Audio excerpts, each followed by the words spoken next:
Bonjour, j'espère que vous allez tous très bien. On se retrouve aujourd'hui dans une petite vidéo qui m'a été demandée depuis un certain moment, pour ne pas dire très longtemps. J'avoue, je suis plus qu'à la bourre, mais il faisait trop chaud, je tourne dans la chambre, je suis obligée d'allumer toutes les lumières. Donc actuellement j'ai 1, 2, 3, j'ai 5 spots au-dessus de moi, plus 2 autres lampes. Il fait plus de 30 degrés. Voilà, il fait chaud et puis je n'ai plus de trépied, donc là tout de suite vous êtes posé sur une chaise, puis ensuite sur un marchepied Ikea, en espérant que ça ne tanguera pas trop. Donc aujourd'hui on se retrouve donc pour faire une FAQ qui m'a été demandée plusieurs fois. J'ai des questions qui remontent à des mois. Donc sans plus attendre, je ne vais pas vous faire patienter plus longtemps.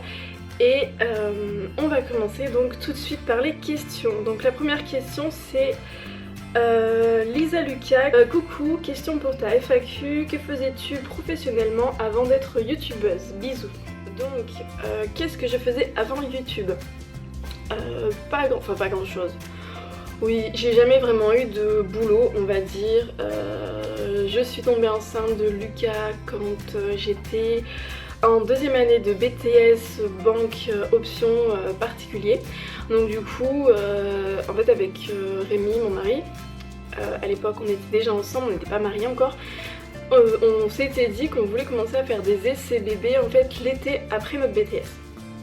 Et il s'est avéré que j'ai eu des problèmes de santé, que je ne savais pas si j'allais pouvoir tomber enceinte. À l'époque j'avais, que je dise pas de bêtises, j'avais 22 ans. Donc je ne savais pas si j'allais pouvoir tomber enceinte et il s'est avéré que je suis tombée enceinte en octobre de ma deuxième année de BTS et que du coup j'ai accouché début juin, là où normalement on aurait dû commencer quelques mois après les essais bébés. Et j'ai accouché en fait pendant ma semaine de bac, ma semaine d'épreuve de BTS. Donc forcément je n'ai pas pu aller me présenter aux épreuves, j'ai voulu le repasser l'année d'après en candidat libre, mais j'avoue j'ai pas bossé suffisamment et je l'ai loupé de peu. Je crois que j'ai eu 9,8 et depuis je l'ai pas repassé. Donc j'ai du coup fait un BTS banque que je n'ai pas eu. Je n'ai du coup pas travaillé dans la banque à part lors de mon apprentissage. J'ai fait 2 ans d'apprentissage à la banque, j'étais à la banque postale. Ensuite, je me suis occupée de Lucas pendant une petite année. Après, j'ai voulu monter ma boîte. J'ai monté ma boîte en fait qui s'appelait Petit Lulu. Si vous cherchez sur internet, vous devez peut-être encore trouver des traces. Il y a encore ma page Facebook qui est ouverte. Et le site par contre, il y est plus parce que je me suis résolue à laisser le nom de domaine public entre guillemets, est-ce que quelqu'un puisse le racheter parce que je ne l'utilisais pas et que je me suis dit que je ne le réutiliserai pas, que c'était fini pour moi Petit Lulu. Et du coup je faisais des couches personnalisées pour les enfants en tissu bio, Ecotest. C'était des jolies couches, je vais essayer de vous mettre quelques photos là. Et donc c'était tout fait maison, je faisais plein d'autres choses, je faisais des couches, des lingettes démaquillantes, des lingettes pour les enfants, des bavoirs, des couvertures, des fleurs de douche. Enfin, je faisais pas mal de petites choses et après je me suis diversifiée en vendant des articles de puériculture orientés sur le maternage proximal. Voilà, tout ce qui est allaitement, cododo, j'étais orientée très bio, voilà. Un petit site on va dire comme ça. Puis j'ai arrêté quand je suis tombée enceinte de Lily parce que ça devenait compliqué. J'ai recommencé après sa naissance et je me suis rendu compte que c'était vraiment trop d'investissement personnel parce qu'on a beaucoup mis d'argent dedans par rapport au retour qu'on avait.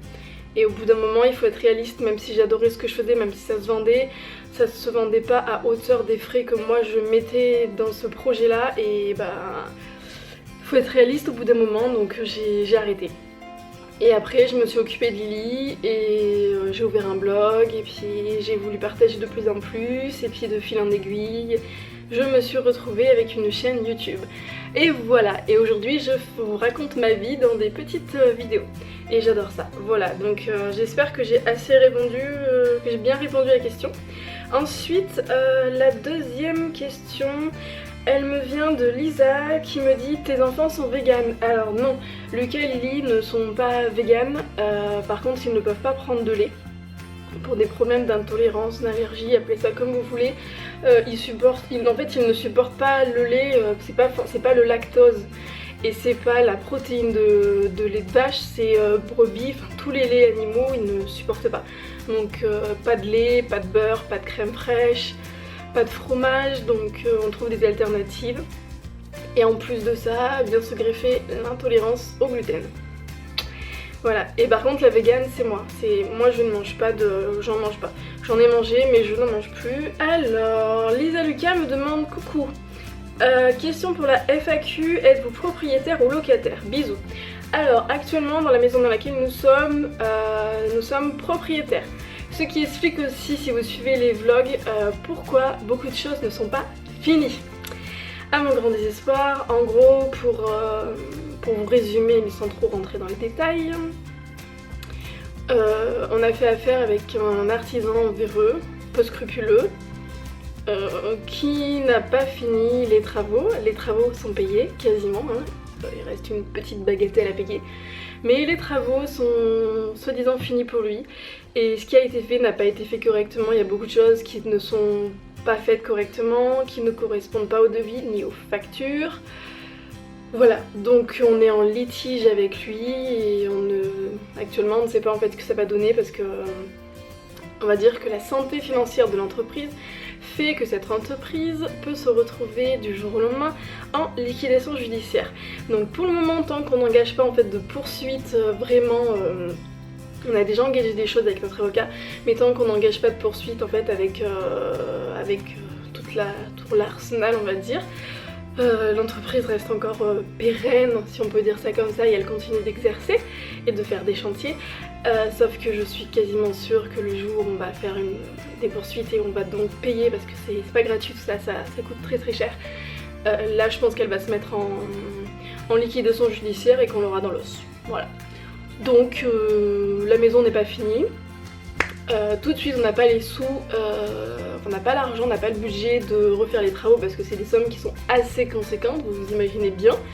Ce qui explique pourquoi beaucoup de choses ne sont pas finies, pourquoi certaines choses n'avancent pas, parce qu'on est bloqué, qu'on ne sait toujours pas si ça va donner quelque chose ou pas, si l'arrangement à l'amiable va pouvoir se faire ou pas, enfin voilà. Donc oui, on est propriétaire, ce qui explique pourquoi la maison n'est pas finie, parce que clairement je n'aurais pas loué une maison qui n'était pas finie comme ça.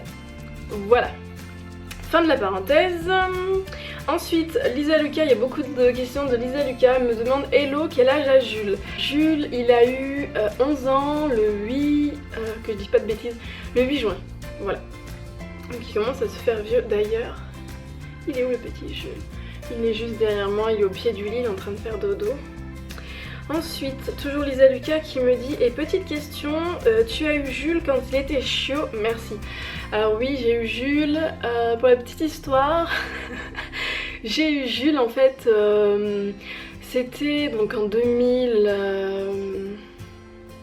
Non, c'était pas en 2008 d'ailleurs, je vous dis des bêtises. Non, c'était en 2006, oui, c'était en 2006 que j'ai eu Jules, donc en été. C'était entre, je me souviens plus de la date exacte, mais je l'ai eu fin juillet, début août, à peu près, hein, je ne sais plus la date exacte. Et en fait, c'était une période où c'était pas la fête, j'étais à l'époque avec Rémi. Et en fait, j'ai eu Jules parce que mes parents ont voulu me remonter le moral parce que Rémi a fait une erreur de jeunesse et a voulu me laisser tomber en fait. Il m'a lourdé comme une vieille chaussette. Au bout d'un an, il a dû avoir peur je pense de l'échéance des... l'échéance des 2 ans qui arrivait. Ça allait faire 2 ans qu'on allait être ensemble en fin septembre. Il a eu peur. Il a voulu prendre la fuite et du coup après mes parents m'ont offert Jules. Je voulais un labrador depuis des années. Avant, si vous suivez les vlogs, vous devez voir qu'il y a une peluche dans la chambre de Lucas, un petit labrador que mes parents m'avaient acheté pour combler mon besoin de labrador en fait, voilà. Donc du coup ils m'ont offert Jules, on a été l'acheter chez un particulier. À l'époque j'étais pas du tout sensibilisée sur les soucis d'élevage, de vente par particulier et tout, sinon on l'aurait pris à la SPA, chose que je ne referai plus bien sûr. Les Cookie et Cracotte, nos 2 chats, ont été pris à la SPA. Et du coup j'ai eu Jules quand il était petit. Et ça m'a fait beaucoup de bien parce que j'avais d'autres soucis à cette époque qui m'ont permis du coup de me recentrer sur quelqu'un d'autre et d'arrêter de penser à mon petit nombril. Et puis bah Rémi il est revenu aussi, hein. Une semaine après il pouvait pas, donc il est revenu de lui-même en se rendant compte de son erreur, hein. Voilà, donc je lui dis merci parce que sans lui j'aurais pas eu Jules. Ensuite, qu'est-ce que nous avons comme question? Toujours Lisa Lucas me demande pour ta FAQ quel âge as-tu? Alors j'ai eu 30 ans le 2 mars, oui. Je commence à me faire un petit peu vieille. Anaïs, bonjour, travailles-tu? Tes smoothies me donnent toujours faim, bisous à vous tous. Alors Anaïs, tout de suite non, je ne travaille pas. Je m'occupe des enfants, peut-être que je vais peut-être me remettre à travailler si financièrement il y en a besoin. Je sais pas, on verra, parce que pour le moment il n'y a que Rémi qui ramène de l'argent à la maison. Voilà. Et on verra parce que on verra. Mais après si je vais au travail, je ne sais pas si je pourrais continuer YouTube. Je ne sais pas parce que ça me prend un temps quand même considérable. Et je vous expliquerai aussi un autre truc après, dans une autre question qui va arriver après. Ensuite, Lisa Lucas me pose une question très pertinente. Question que tout le monde se pose. Coucou, encore une vidéo super sympa. Ta petite question pour ta FAQ, si c'est pas trop indiscret, combien rapportent les vidéos YouTube et arrives-tu à en faire un salaire mensuel avec tes vlogs quotidiens? Bisous et merci par avance. Alors, pour être, c'est la dernière question que j'ai pris. Pour être honnête, pour le moment, je ne peux clairement, mais alors clairement pas en vivre.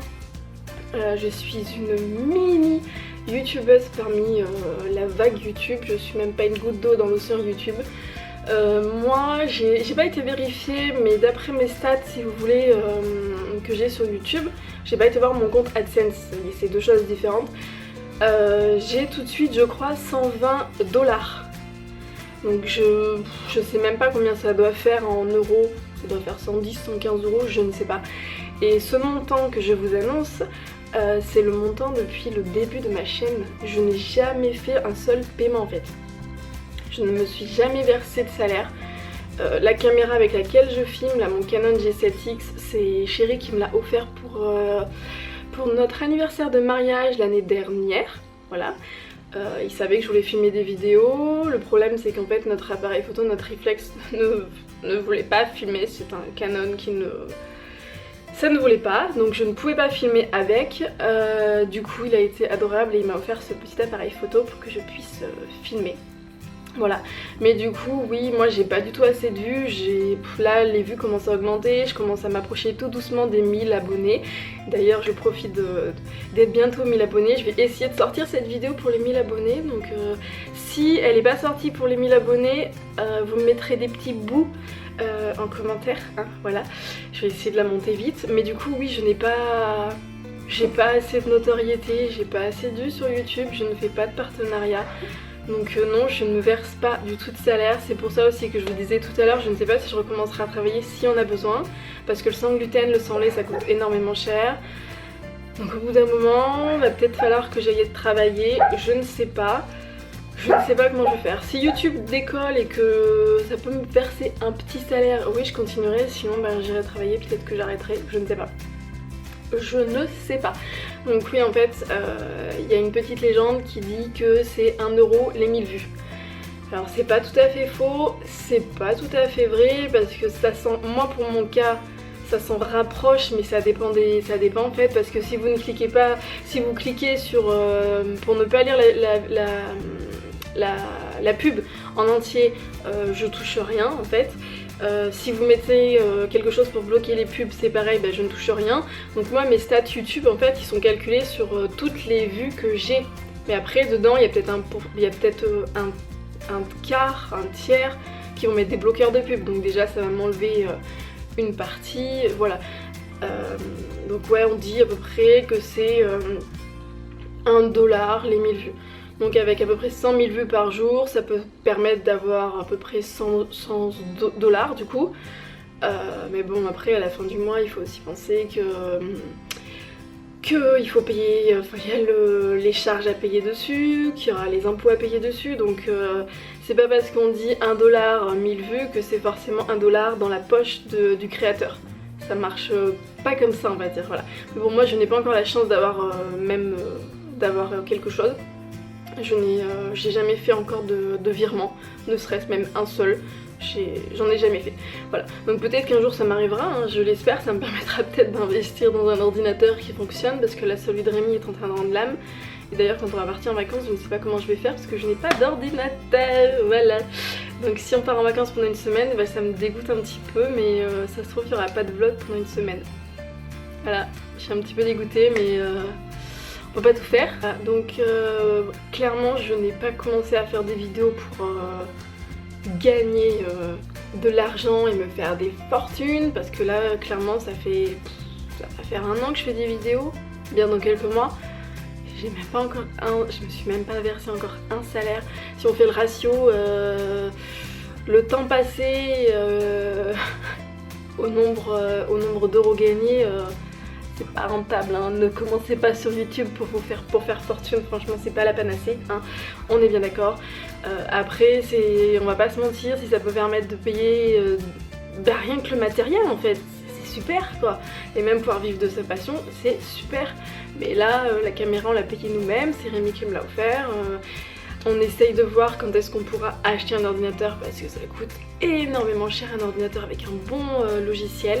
Voilà, il faudrait que je m'achète un trépied aussi mais je ne peux pas. Il faudrait que je m'achète un micro pour éviter d'avoir de l'écho. J'espère qu'il n'y aura pas trop d'écho dans cette vidéo.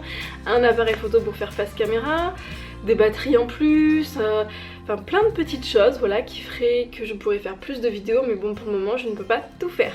Voilà, donc YouTube ça peut rapporter quand on a beaucoup de vues, ce qui n'est pas du tout mon cas actuellement. Donc cette vidéo est finie, j'espère que j'ai bien répondu à vos questions. Si vous en avez d'autres, bah écoutez, n'hésitez pas à remettre des questions de temps en temps, je les prendrai, je les piocherai, puis bah, je referai peut-être une FAQ qui sera peut-être faite plus tôt que celle-là, hein. Je m'excuse, j'ai mis vraiment longtemps pour la tourner. Voilà, sur ce, je vous embrasse, je vous remercie d'avoir regardé cette vidéo jusqu'au bout et je vous dis à bientôt, bisous.